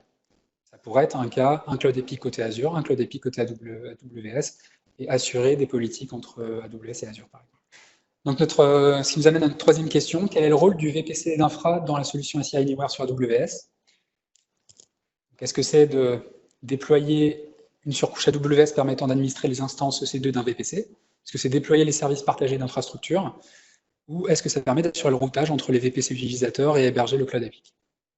Enfin, on passe 1% du temps à déployer du réseau et 99% du temps à l'exploiter. Donc, il est essentiel que les composantes et les solutions qu'on apporte, elles facilitent l'exploitation. C'était un des 3 enjeux, des 3 challenges qu'on avait relevés tout à l'heure. La solution, et le Cloud API notamment, va permettre d'apporter un niveau de visibilité et d'exploitation qui est similaire à ce qu'on offre sur notre API physique dans la solution SCI. Ça va nous permettre de disposer de statistiques avancées sur les flux entre les régions, les sites, entre les clouds EPG. On va avoir en un coup d'œil un état de santé des différents sites qui nous permettent de voir tout de suite s'il y a des fautes qui sont présentes sur un site. Est-ce qu'on a des problèmes de connectivité entre des sites? On va disposer d'une fonctionnalité que nos clients SCI adorent, qui est la solution de snapshot et de rollback, sauvegarde et restauration en un clic.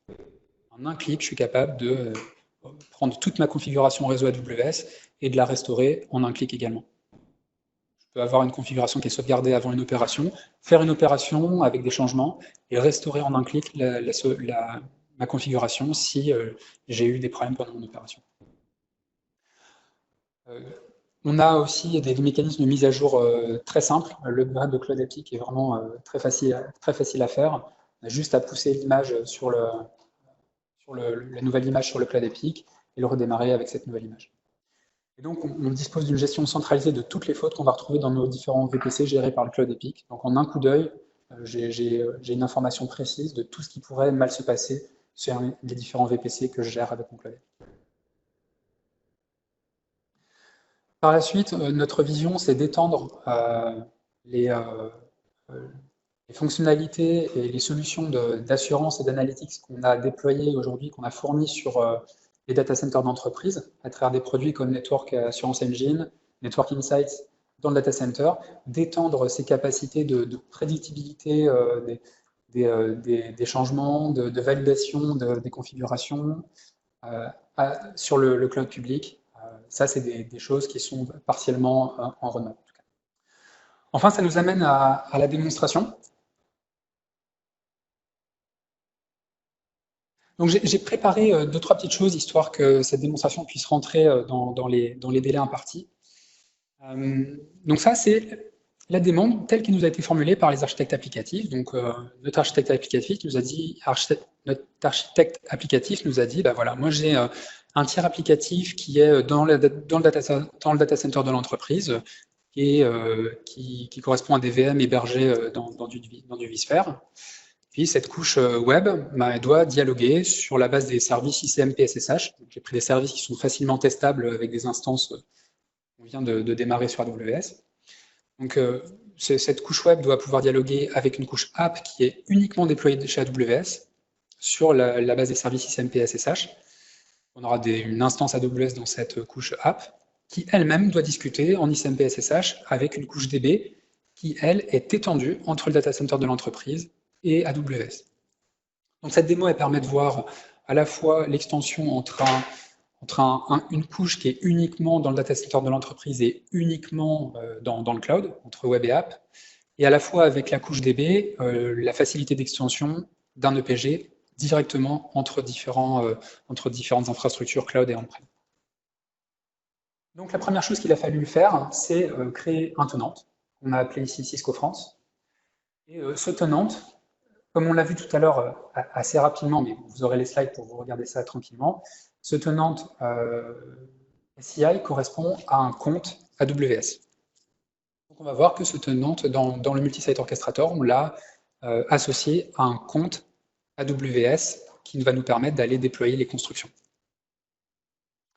Ensuite, dans le multi-site orchestrator, on va créer un schéma. Un schéma, c'est un ensemble de politiques qui sont cohérentes et qui correspondent à ce que une entité, par exemple, a un cas d'usage, on va dire, à une entité ou un cas d'usage.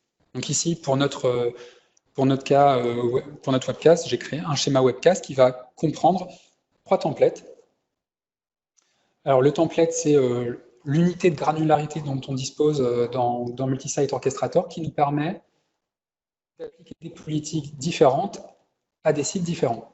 Et donc ici, je vais avoir un template Paris qui va aller déployer des politiques uniquement dans le data center de Paris. Notamment, on l'a vu juste avant, notre couche web. Un template AWS qui va aller déployer que ce qui doit être uniquement dans AWS, notre couche app. Et on va avoir un template stretch qui va aller nous déployer à la fois la couche qui est étendue entre AWS et le data center de Paris, qui est notre couche DB, et à la fois qui va être responsable d'aller créer les objets qui seraient communs à mes différents sites. Notamment, ça va être la VRF, les contrats, les filtres, qui permettent aux différents EPG de dialoguer entre eux. Je vais les mettre à disposition de tout le monde en les mettant dans ce template stretch qui va aller déployer ça sur tous les sites. Donc ça, c'est déjà fait. C'est-à-dire que je me suis mis dans mon template stretch et j'ai créé la VRF. Et je vais vous montrer dans Multi-Site Orchestrator où ça se situe, mais ce déploiement de VRF, j'ai été associé cette VRF à un VPC, à un CIDR et à une zone de disponibilité et à des subnets dans AWS. On a dit, une VRF dans SCI, c'est un VPC dans AWS, et c'est les structures que je suis absolument obligé de mettre dans un VPC chez AWS. C'est le champ des possibles d'adressage IP, donc ici ça va être le 12/16, et à l'intérieur de ce 12/16, on va créer des subnets qui sont les ressources qu'on va être capable de consommer, auxquelles on va être capable d'attacher nos instances. Donc ici, on a créé 2 réseaux qui sont 12.0.1/24 et 12.0.2/24 dans mon VPC AWS. Dans le template stretch, on va également créer les contrats web to app et les contrats app to DB avec des filtres qui laissent passer ICMP et SSH. Donc ça, c'est les objets communs qui ont été créés déjà dans le template stretch. Et ensuite, dans le data center Paris, alors c'est pareil, là on est plus sur une démo purement multi-site qui n'est pas vraiment spécifique à SCI Anywhere et l'attachement AWS, donc j'ai déjà fait cette partie-là. Donc de création d'une couche web attachée à un bridge domain en 10.1.0.254 avec attachement d'une VM qui est en 10.1.0.11 et déjà attachée à notre EPG web dans cette VRF IP namespace. Donc on va aller vérifier un petit peu tout ça et à partir de là on va aller créer le reste ensemble. Donc on va commencer juste par se loguer sur les différents environnements.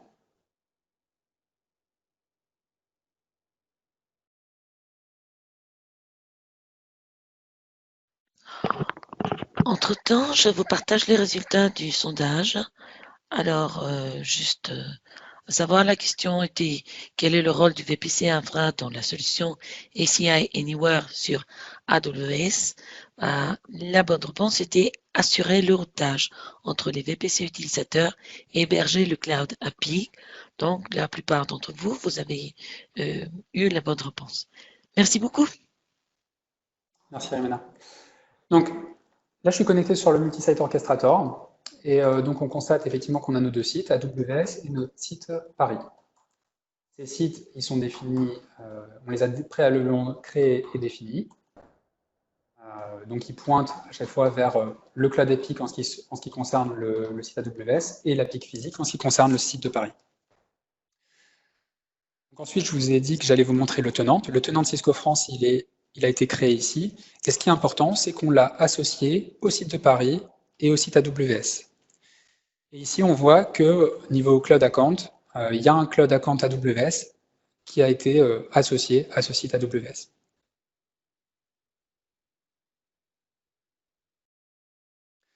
C'est ce qui va nous permettre, après, quand on va créer des objets, d'aller les créer, de lier évidemment un compte AWS qui a des droits de création spécifiques sur AWS. Et des droits aussi de facturation chez AWS, évidemment. Donc ensuite, le schéma Webcast qui a été créé, qui contient aujourd'hui le template Stretch et le template Paris. On va aller voir ce template. Donc dans la partie Stretch, on voit qu'il y a une VRF IP namespace qui a été créée. Cette VRF IP namespace, on peut aller voir quelles sont ses spécificités côté AWS. Elle a été déployée dans une région qui est la région ouest numéro 1 de l'Europe. Et on lui a associé, comme je le disais, un champ des possibles IP qui est le 12/16 et deux sous-réseaux qui sont 12.0.1/24, 12.0.2/24, qui ont été déployés dans une même zone de disponibilité, qui est la zone 1A ouest. Ça aurait pu être déployé dans plusieurs zones de disponibilité, ce serait la même chose.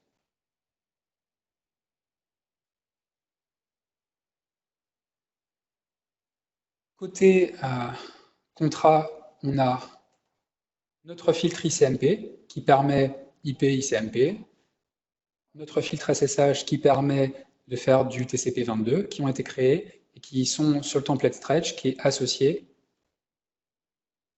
à mes deux sites. Mon template Stretch, on voit bien qu'il est associé au site AWS et au site de Paris. Donc mes objets seront créés sur ces deux sites. Et donc, comme je disais, j'ai préparé déjà deux contrats, Web2App et App2DB. Web2App utilise les filtres ICMP et SSH, permet l'ICMP et permet le SSH. App2DB permet également l'ICMP et permet le SSH. Donc ça, c'est un petit peu nos structures de base qui ont été créées. Ensuite, on peut voir le site de Paris. Sur le site de Paris, on a créé un bridge domain. On peut voir que ce bridge domain, il a une IP en 10.1.0.254/24. Et on peut voir qu'on a créé également un EPG web qui est associé à un VMM domain, donc qui est associé à un distributed virtual switch dans un vCenter. Ce que ça a permis, cette configuration, qui donc a été après déployée vers les sites, ça a permis d'aller automatiquement déployer un port groupe qui correspond à notre EPG web. Juste les slides pour que ce soit clair pour tout le monde. Cet EPG web, attaché à un DVS vCenter, a donné lieu automatiquement à la construction réseau vCenter qui permet d'attacher des instances. C'est un port groupe. Donc le port groupe, il est ici. Il a pour nom le nom du tenant, le nom de l'application profile et le nom de l'EPG. On voit que j'ai déjà attaché la VM101.11 à ce port groupe.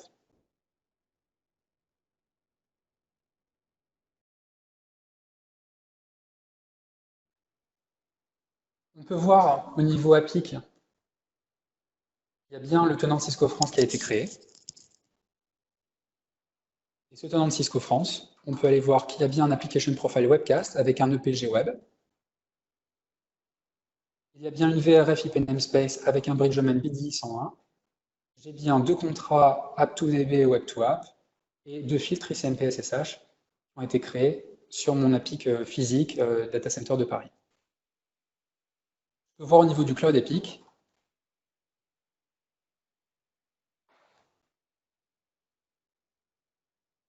Voilà l'interface du Cloud Epic. Application Management, je peux aller voir les tenantes. J'ai un tenant de Cisco France également qui a été créé. Et dans ce tenant de Cisco France, on peut voir qu'également, j'ai les contrats App2DB et Web2App qui ont été créés. Les filtres ICMP et SSH ont été créés. La VRF est présente. L'application profile et l'EPG ne sont pas présents parce que je n'ai pas encore d'EPG qui a été défini dans AWS. Rappelez-vous, l'EPG ici était simplement sur Paris. Je n'ai pas encore d'EPG sur AWS, donc je n'ai pas d'application profile, je n'ai pas d'EPG. Autre chose qu'on peut constater, si on va voir les ressources cloud qui ont été programmées par le Cloud Epic, on peut voir qu'il n'y a pas encore de VPC de programmé. Or, on a bien vu juste avant que la VRF était dans le Cloud Epic.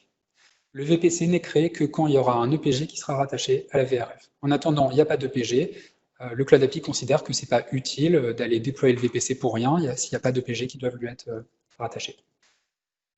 on peut voir, il n'y a pas de routeur, pas de security group, pas d'instance, pas de endpoint. Pour l'instant, mon déploiement AWS, il est vierge. Donc à partir de là, on va commencer à faire des choses qui vont être de créer cette couche app et de lui associer les contrats qui vont bien, de mettre app dans la VRF IP namespace et de définir le critère d'appartenance à cette couche app.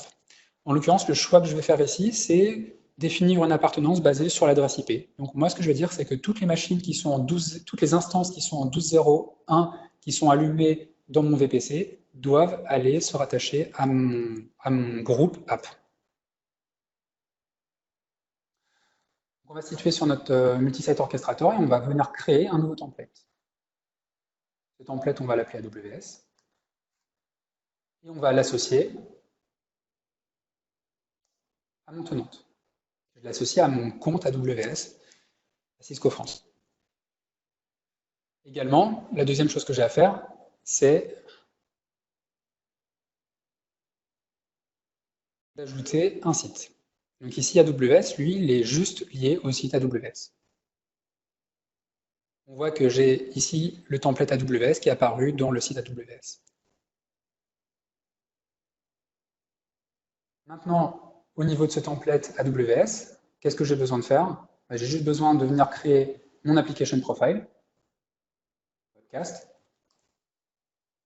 et un EPG, et donc app. Je vais en profiter tout de suite pour lui attacher les contrats.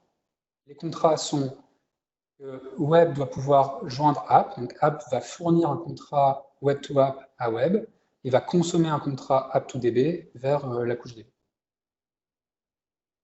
Donc ici, app,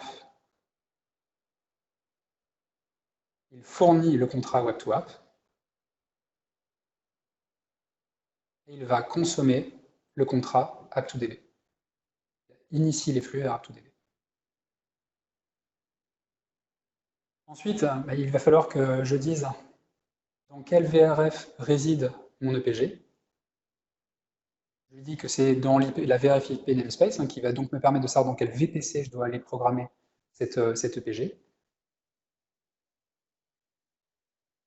Et on va donc avoir une dernière étape de configuration qui va être d'aller définir les critères d'appartenance à mon EPG, à mon cloud EPG, qui vont être ici. Donc on donne un nom à ce sélecteur. J'ai dit ici que c'est l'adresse IP si elle est égale à quelque chose qui va être en 12.0.1.0/24. Donc tout ce qui appartient à ce subnet-là va être rangé dans mon EPG app. Et c'est tout ce que j'ai à faire. Côté AWS, maintenant, je peux déployer cette configuration. Ça me dit que ça va venir créer l'application profile webcast et l'EPG app sur AWS. Je déploie.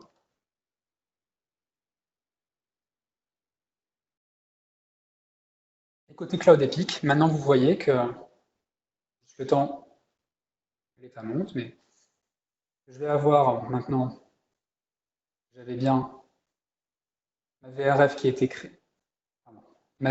créée, IP namespace, avec son pendant, le VPC, qui va être créé côté Cloud Epic. Je vois bien que mon VPC IP namespace, il a été créé également côté AWS. J'ai des security groups qui ont été poussés également pour également être le pendant des cloud EPG que j'ai définis. J'ai un cloud EPG app ici qui est défini et qui correspond à un security group qui a cette référence-là côté AWS. On voit que j'ai toujours pas d'instances qui sont associées à mon cloud Epic. Je n'ai pas associé d'instance encore à.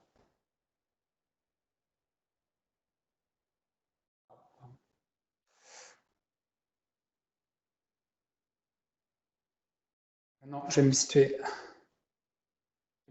ici sur mon instance AWS, app 217. Je vais montrer au niveau des slides. App 217 ici est une instance qui tournait déjà. Donc c'est une instance que j'ai juste démarrée, mais que j'ai assignée. Voir, elle est assignée au VPC IP namespace et au subnet 12.0.1/24.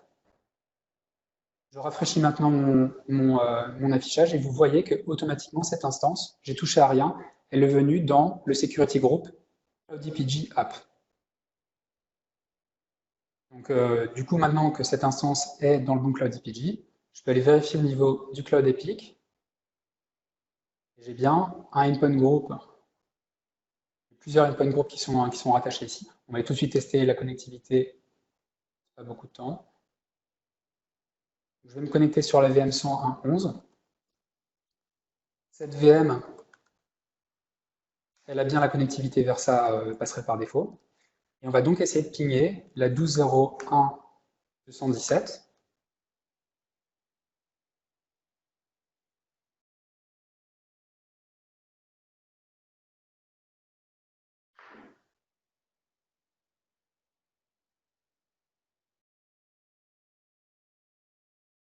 Donc, on peut constater que donc, ma VM était associée ici. Le Cloud EPG instance est là.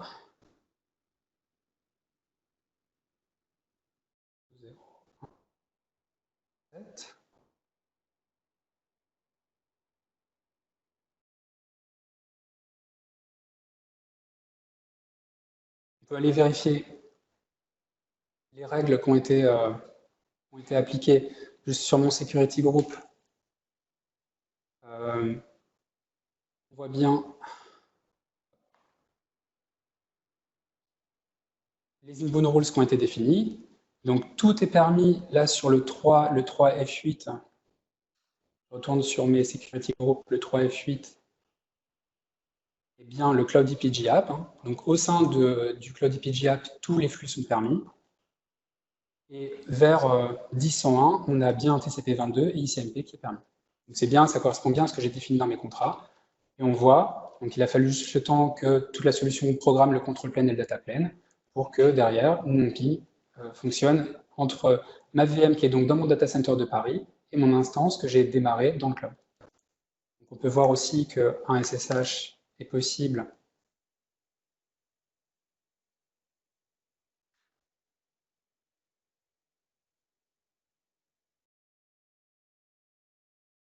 Voilà, donc là je suis en SSH sur mon instance, on voit bien que le SSH également était possible entre mon instance, entre ma VM on-prem et l'instance en cloud. Ça c'était pour cette première partie. Maintenant, on a validé que le service était ouvert. On va créer la couche stretch DB entre le data center on-prem et AWS. Donc là, on va se servir de notre tenant stretch. Dans ce tenant stretch, on n'avait pas défini encore d'application profile ou DPG. On va en définir un. Podcast. DB. Et donc là, la database, on a dit qu'elle fournissait un contrat à app.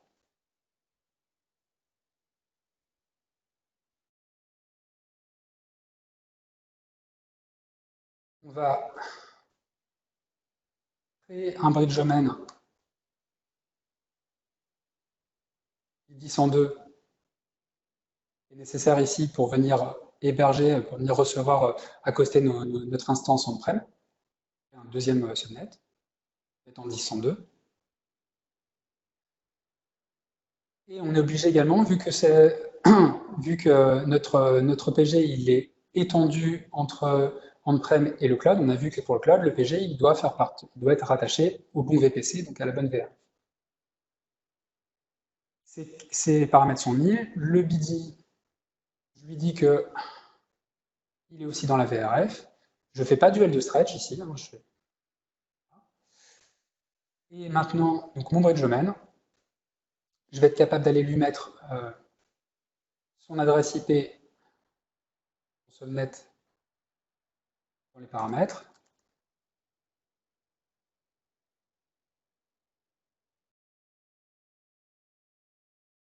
On va au passage en profiter tant qu'on est dans le paramétrage local au site. Le template, là, je suis dans les paramétrages local aussi du template. On a le paramétrage qui est global, qui est global au template, et à chaque fois, on peut avoir les petits paramètres qu'on va aller adapter. Par exemple, dans mon template stretch, ici, la partie comment on attache les VM à l'IPG on-prem et comment on les attache dans le cloud, c'est pas la même façon de faire. D'un côté, j'attache à un domaine vCenter, de l'autre côté, je définis des critères d'appartenance à des groupes de sécurité. Donc c'est bien mis dans cette section-là multisite qui est la section locale au site.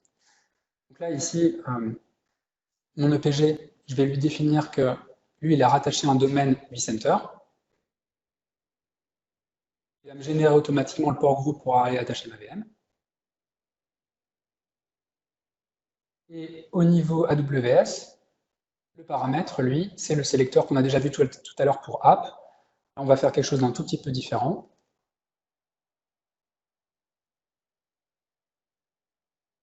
On va toujours matcher sur le sous-réseau. Mais pas seulement. Ce n'est pas toutes les instances. Et là, je peux vous montrer que j'ai deux instances qui sont DB104 et EC220. DB104 est dans le VPC IP namespace dans le subnet 12.0.2. Il a l'adresse 12.0.204. Et l'autre machine est dans le même VPC et elle est en 12.0.2.120. Donc j'ai deux instances qui sont rattachées à ce même subnet. Donc là, si je m'arrête là, les deux machines vont monter dans le groupe de sécurité. On va rajouter un paramètre en plus. On va rajouter une notion de tag, donc de custom criteria, comme on a vu tout à l'heure. Mon critère custom, c'est un tag qui s'appelle EPG, qui dans mon cas va être égal à DB. Les machines qui sont taguées DB doivent appartenir à cette couche applicative. Les autres machines qui sont dans le subnet et qui ne sont pas matchées par DB ne vont pas participer au groupe de sécurité. Donc à partir de là, je peux aller déployer les changements dans mon template et venir observer au niveau vCenter, j'ai bien un port groupe qui a été créé, Cisco France Webcast DB, pour venir attacher ma database. Je vais attacher la VM 102.11.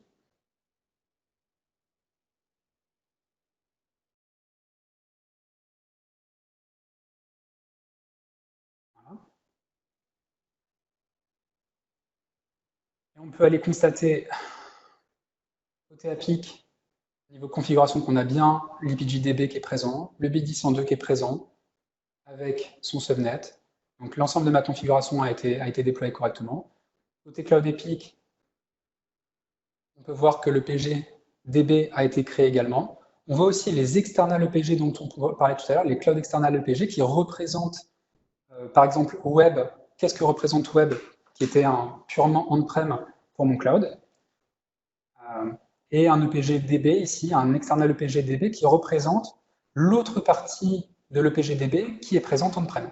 Donc il y a la partie qui est Cloud EPG interne au cloud, et la partie de l'EPG qui est toujours dans l'EPG, mais externe au cloud.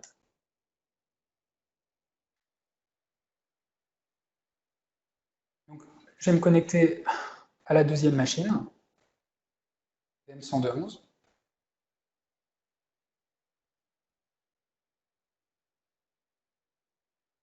Qui joint bien sa gateway, elle est bien attachée à ACI. Alors maintenant, ce qu'on va faire, c'est qu'on va essayer de pigner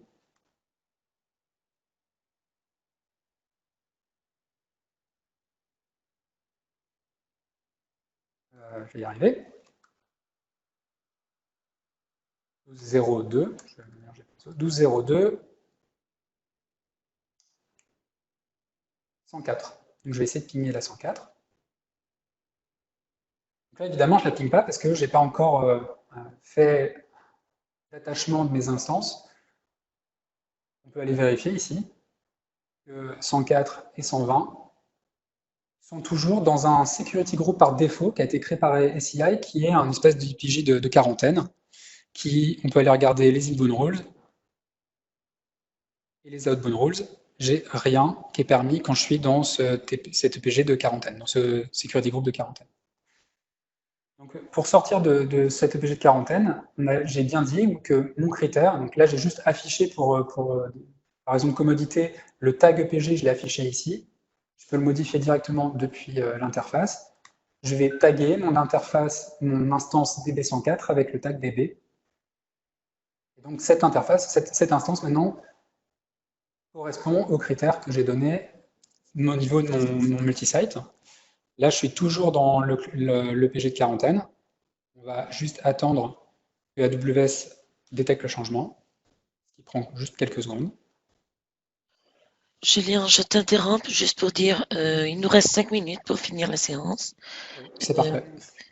Oui, et bon, tous les gens qui doivent quitter l'événement, nous aurons l'enregistrement de cette séance. Nous répondrons aux questions par la suite. On ouvrira aussi un forum de questions. Si vous avez davantage de questions, vous pouvez venir les poser là. Et il y aura aussi un sondage de fin de séance pour qualifier la présentation, nos présentateurs. Et s'il vous plaît, participez. C'est très important pour nous que vous répondiez à cela. C'est tout. Je te laisse finir, Julien. Merci. Voilà. Donc, pendant que Rimena faisait ce point-là, vous avez vu que le security group a changé à Cloud EPG DB et que exactement au moment où l'instance a détecté qu'elle était bien, qu'elle matchait les critères pour appartenir à ce Cloud EPG, eh bien, le ping s'est mis à fonctionner. Voilà. On peut évidemment continuer à faire des SSH, etc. On peut peut-être juste faire un ping depuis l'instance qui est sur AWS. On peut montrer que je ping bien l'instance 10.02.104. Pardon. 12.0.104. Donc je ping bien. Là, je suis entre AWS et AWS, mais dans deux EPG différents, si on reprend le schéma. Je ping depuis app 217 vers DB 104. Donc, on a vu que depuis 111 vers DB, ça fonctionne. Et puis, depuis app 217 vers DB, ça fonctionne, par exemple, ici. Voilà, c'était ce que je pouvais vous présenter en termes de démonstration pour très rapidement permettre de toucher du doigt un petit peu ces concepts d'extension des EPG vers le cloud, les différents cas d'usage qu'on peut rencontrer. J'espère que ça aura permis d'éclaircir et de vous apprendre des choses sur cette solution et avoir envie de la déployer chez vous. Merci beaucoup. Je reprends donc la séance. Permettez-moi de changer d'écran. Nous n'aurons plus de temps pour faire les questions-réponses. Je m'excuse. Comme je disais, nous répondrons par la suite. Vous pouvez l'envoyer par email sur le forum ou directement sur là où on a placé l'événement. Aussi, on va vous dire précisément que nous ouvrirons un forum aux questions jusqu'au vendredi prochain, 17 janvier. Alors, le lien est dessus. Il sera recopié, le link sur le chat par Thiago qui nous accompagne. Vous pourrez poser davantage de questions à Julien et à François. Et puis, aussi vous dire que, bien sûr, nous avons d'autres communautés. Si vous parlez d'autres langues, vous êtes invités à rejoindre d'autres événements dans plusieurs sujets. Chaque communauté est indépendante, donc pas tous les sujets sont repris dans les autres communautés. Vous pouvez les visiter. Et finalement, nous avons, si vous participez dans les réseaux sociaux, vous pouvez nous suivre sur Facebook, sur Twitter, YouTube, LinkedIn et Instagram. Nous avons des comptes. Si vous ne voulez pas recevoir nos courriers, suivez-nous là sur les réseaux sociaux. Nous faisons l'annonce régulièrement sur Facebook et Twitter. Surtout. Et bien sûr, votre avis nous intéresse. S'il vous plaît, répondez au sondage. C'est 5 questions, 5 secondes, pas d'excuses. Alors, vos appréciations nous servent pour améliorer nos événements. Partagez-nous vos commentaires sur nos présentateurs et s'ils ont bien travaillé ou pas assez. Et c'est à vous de nous le dire. Et merci beaucoup pour cette magnifique séance. Je veux remercier Julien et François pour leur investissement. À tous nos invités, nous espérons que cette séance vous ait plu et puis que vous ait apporté plein de nouvelles connaissances. Restez attentifs à nos prochains événements. Vous avez déjà le prochain pour le mois de février. Si vous souhaitez être prévenu à l'avance sur une technologie particulière, faites-le nous savoir. On peut gérer nos envois pour ne pas saturer vos inbox. Et puis, au nom de toute l'équipe et de nos experts au plateau, je remercie votre présence. N'oubliez pas de répondre à l'enquête, vous inscrire aux prochains événements et surtout de participer. Quoi que ce soit, on reste à votre disposition et comme toujours, on se retrouvera à la prochaine. Et puis, au revoir.